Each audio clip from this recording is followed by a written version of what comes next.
Hello guys, welcome back to our YouTube channel. इस video में हम करेंगे क्लास 6 मैथ चैप्टर 2 जो कि है होल नंबर्स। इसकी एक्सरसाइज 2.3 कवर करेंगे इस वीडियो में। ये इस चैप्टर की लास्ट एक्सरसाइज है। तो देखो इसका क्वेश्चन नंबर फर्स्ट करते हैं। क्या है question number first? Which of the following will not represent zero.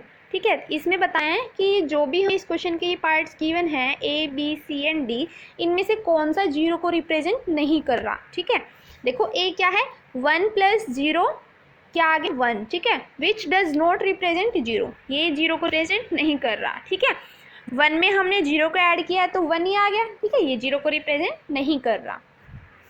अब इसका देखो बी पार्ट क्या है, 0 × 0 क्या गया, जीरो विच रिप्रेजेंट जीरो, ये जीरो को रिप्रेजेंट कर रहा है। ठीक है, जीरो मल्टीप्लाई जीरो से करने के बाद क्या आ गया, जीरो ही आ गया। तो ये जीरो को रिप्रेजेंट कर रहा है, जीरो विच रिप्रेजेंट जीरो। ठीक है, अब देखो इसका सी पार्ट क्या है, 0 / 2, तो 0 डिवाइड क्या आ गया, जीरो विच रिप्रेजेंट जीरो, ये भी जीरो को रिप्रेजेंट कर रहा है। डी पार्ट क्या है, 10 - 10 / 2 इक्वल्स टू, देखो 10 में से 10 गया तो जीरो, 0 / 2 इक्वल्स टू क्या आ गया, जीरो जीरो। ठीक है, ये भी विच रिप्रेजेंट जीरो, तो ये जीरो को रिप्रेजेंट कर रहा है। ठीक है, तो देखो इस क्वेश्चन में क्या पूछा था, which of the following will not represent zero, कौन सा इनमें से जीरो को रिप्रेजेंट नहीं कर रहा। ठीक है, तो देखो हमने देखा है कि जो पहले वाला है वो जीरो को रिप्रेजेंट नहीं कर रहा है, जो बाकी ये 3 हैं वो जीरो को रिप्रेजेंट कर रहे हैं। ठीक है, अब करते हैं इसका क्वेश्चन नंबर सेकंड।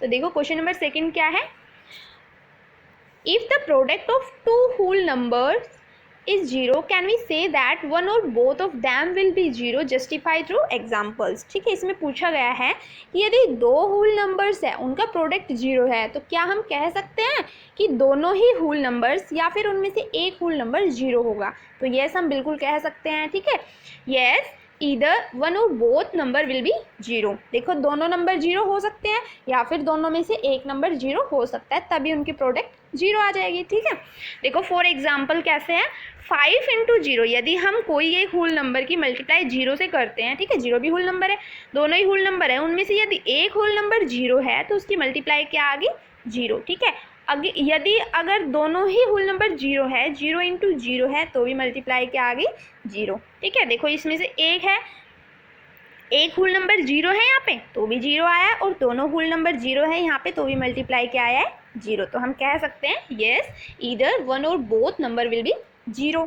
ठीक है, अब करते हैं इसका question number third. Question number third क्या है, देखो if product of two whole numbers is 1 can we say that one or both of them will be 1 verify through examples. ठीक है, इस क्वेश्चन में पूछा गया है कि यदि दो होल नंबर की प्रोडक्ट 1 है तो क्या हम कह सकते हैं कि वे दोनों होल नंबर 1 होंगे या फिर उनमें से एक होल नंबर 1 होगा। तो देखो यदि दो होल नंबर है 1 है तो उनकी प्रोडक्ट क्या आ गई, 1, दोनों ही होल नंबर क्या है, 1। यदि एक होल नंबर 1 है और दूसरा हम कोई अदर ले लेते हैं 1 से अलग तो क्या आ जाएगा, देखो 2 × 1 = 2। तो देखो ये तो 1 प्रोडक्ट आई नहीं है, तो क्या कह सकते हैं, हम कह सकते हैं दोनों ही होल नंबर 1 होने चाहिए तभी उन प्रोडक्ट क्या आएगी, 1। यदि अलग होगा, एक होल नंबर 1 होगा और दूसरा उनसे अलग होगा तो उसकी प्रोडक्ट 1 नहीं आएगी। ठीक है, तो हम कह सकते हैं कि दोनों ही होल नंबर 1 होने चाहिए तभी उनकी प्रोडक्ट 1 आएगी। देखो if the product of two whole number is 1 we can say both of them should be 1। ठीक है, दोनों ही नंबर क्या होने चाहिए, 1 होने चाहिए तभी उनकी प्रोडक्ट आएगी 1। ठीक है, अब देखो इसका क्वेश्चन नंबर फोर्थ करते हैं। क्या है question number fourth, find out by distributive method. ठीक है, वही डिस्ट्रीब्यूट प्रॉपर्टी। अब देखो डिस्ट्रीब्यूटिव प्रॉपर्टी क्या है, a × ब्रैकेट b + c। ठीक है, a की मल्टीप्लाई b में करना और फिर a की मल्टीप्लाई अंदर c में करना। ठीक है, देखो ये प्रॉपर्टी तो आपने पिछली एक्सरसाइज में भी की हुई है, तो देखो कर लेंगे हम, सिंपल सा ही है। ए पार्ट क्या गिवन है, 7 × 8 × 101। अब देखो इसमें से नियरेस्ट 100 के हैं, इसी के ही दो टुकड़े कर लेते हैं हम। ठीक है, जैसे या तो नियरेस्ट 10 हो, नियरेस्ट 100 हो, नियरेस्ट 1000 हो। ठीक है, तो उनके टुकड़े कर लेंगे तो इजीली से हम क्या कर लेंगे, इस क्वेश्चन को सॉल्व कर लेंगे।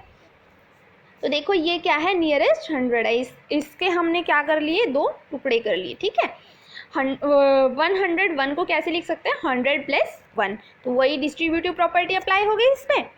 देखो ये है a, ये b और ये क्या है c। ठीक है, a की मल्टीप्लाई हम क्या करेंगे, बी में कर देंगे, फिर ए की मल्टीप्लाई किस में कर देंगे, सी में कर देंगे। तो देखो ए की मल्टीप्लाई हमने किस में कर दी, बी में, प्लस ए की मल्टीप्लाई हमने कर दी सी में। ठीक है, तो देखो मल्टीप्लाई करने के बाद क्या आया है, 728 इंटू 100 की मल्टीप्लाई की है तो आया है 72800, प्लस 728 की हमने मल्टीप्लाई 1 में की है तो क्या आया है 728। ठीक है, इन दोनों को हमने क्या कर दिया, फिर से ऐड कर दिया तो क्या आ गया 73528। ठीक है, ये इसका फाइनल आंसर है। अब देखो इसका बी पार्ट करते हैं। बी पार्ट क्या दिया हुआ है, 5437 इंटू 1001। अब देखो ये नियरेस्ट किसके है, 1000 के है। तो देखो इसको हम इजीली से तोड़ सकते हैं, इसके टुकड़े कर लेते हैं, इसके टुकड़े कर लिए ये। ठीक है, 1000 प्लस 1। अब देखो इसमें भी हम क्या कर देंगे, डिस्ट्रीब्यूटिव प्रॉपर्टी अप्लाई कर देंगे। देखो क्या हो गया, ये ए, ये बी और ये सी, वही बिल्कुल सिंपल तरीके से करना है। देखो ए की मल्टीप्लाई हम किस में कर देंगे, बी में कर देंगे, फिर से ए की मल्टीप्लाई किस में कर देंगे, सी में कर देंगे। तो देखो 5437 की मल्टीप्लाई हमने कर दी 1000 से, प्लस 5437 की मल्टीप्लाई कर दी हमने 1 से। तो देखो 5437 की मल्टीप्लाई 1000 से करने के बाद क्या आया है, 5437000, प्लस 5437 की मल्टीप्लाई 1 से करने के बाद क्या आया है 5437। ठीक है, इन दोनों को हमने ऐड कर दिया तो क्या आ गया 542437। ठीक है, तो ये क्या हो गया, इसका फाइनल आंसर हो गया। अब करते हैं इसका सी पार्ट। सी पार्ट में क्या दिया हुआ है, देखो 824 इंटू 25। अब ये क्वेश्चन दिया हुआ है, इसमें भी हमें क्या करना है, डिस्ट्रीब्यूटिव प्रॉपर्टी का यूज़ करके इसको सॉल्व करना है। तो देखो हम इसके टुकड़े कर लेते हैं, छोटा ही है 25। अब 25 के टुकड़े कर लेते हैं। देखो 20 प्लस 5 भी लिख सकते हैं। ठीक है, तो इसको और ईजी करने के लिए हमने क्या कर दिया, 10 प्लस 10 प्लस 5। ठीक है, 3 भागों में बांट दिया इसको हमने 25 को। ठीक है, लिख सकते हैं ना 25 को, 10 प्लस 10 प्लस 5, तो क्या लिख दिया हमने, ये 25 के टुकड़े कर दिए। ठीक है, अब देखो ये क्या हो गया, वही प्रॉपर्टी है, एक आगे बढ़ गया, ये ए हो गया। ठीक है, ये बी, ये सी और ये डी। तो देखो डिस्ट्रीब्यूटिव प्रॉपर्टी यही कहती है ना, ए की मल्टीप्लाई हम क्या कर देंगे, बी से, फिर ए की मल्टीप्लाई सी से कर देंगे, फिर ए की मल्टीप्लाई डी से कर देंगे। ठीक है, तो देखो वही क्या है, 824 की मल्टीप्लाई पहले हमने 10 से कर दी, फिर 824 की मल्टीप्लाई फिर से 10 से कर दी, फिर 824 की मल्टीप्लाई हमने 5 से कर दी। ठीक है, 824 की मल्टीप्लाई 10 से करने के बाद क्या आया है 8240, फिर 824 की मल्टीप्लाई दोबारा से हमने जो सेकेंड वाला जो 10 था उसमें मल्टीप्लाई की है तो क्या आ गया 8240, प्लस 84 की मल्टीप्लाई हमने 5 से किया तो क्या आ गया 4120। अब इन तीनों को हमने क्या कर दिया, ऐड कर दिया। ऐड करने के बाद क्या आ गया 20600। ठीक है, ये इसका फाइनल आंसर हो गया। अब करते हैं इसका डी पार्ट। डी पार्ट क्या है, देखो 4275 इंटू 125। अब देखो ये नियरेस्ट किसके है 100 के, तो इसके टुकड़े कर लेते हैं। तो देखो ये 425 एज इट इज़ रख लिया, 125 के हमने टुकड़े किए हैं तो 100 प्लस 25 लिख। तो वही हम डिस्ट्रीब्यूटिव प्रॉपर्टी का यूज़ करेंगे इसमें। ये ए है, ये बी है, ये सी है। ठीक है, देखो ए की मल्टीप्लाई हमने क्या कर दी, बी से कर दी। 4275 की मल्टीप्लाई हमने 100 से कर दी। ठीक है, प्लस 4275 की मल्टीप्लाई क्या कर दी हमने 25 से कर दी। ठीक है, 4275 मल्टीप्लाई 100 से करने के बाद क्या आ गया 427500, प्लस अब देखो यहाँ पे इसको और इजी करने के लिए हमने दोबारा से क्या कर दिया, डिस्ट्रीब्यूटिव प्रॉपर्टी अप्लाई कर दी यहाँ पे। ठीक है, यही हो गया ना, इस 25 को हमने 25 के टुकड़े कर दिए यहाँ पे। ठीक है, 20 प्लस 5, 4275 एज इट इज़ रह गया।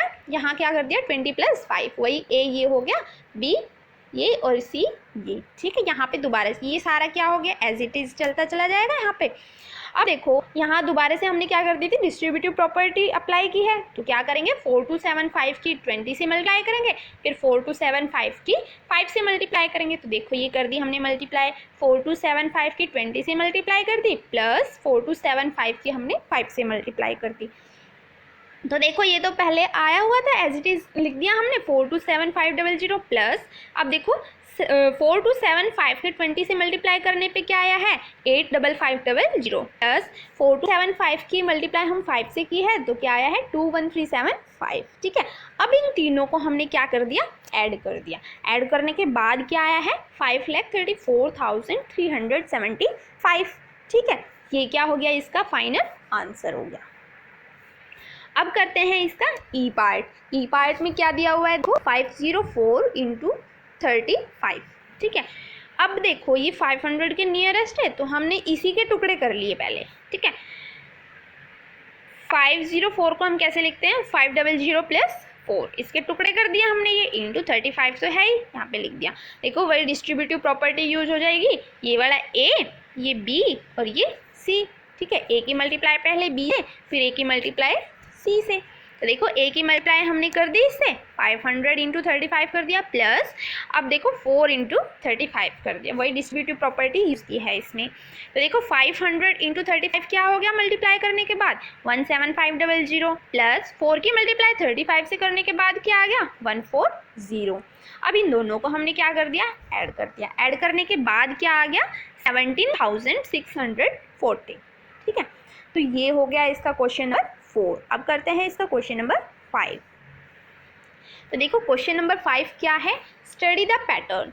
स्टडी पैटर्न करना है और इसके जो नेक्स्ट 2 है स्टेप है वो क्या करने हैं फाइंड करने हैं।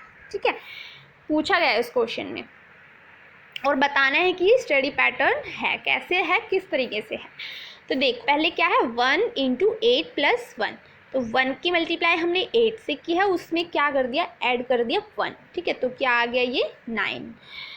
सेकेंड टाइम क्या है 12 इंटू 8 प्लस 2, तो 12 की मल्टीप्लाई 8 से की फिर उसमें ऐड कर दिया हमने 2 को, तो क्या आ गया 98। ठीक है, इसी तरीके से 1 2 3 की मल्टीप्लाई 8 से की है उसमें ऐड कर दिया 3, तो क्या आ गया 987। ठीक है, इसी तरीके से ये सारे चलते गए हैं।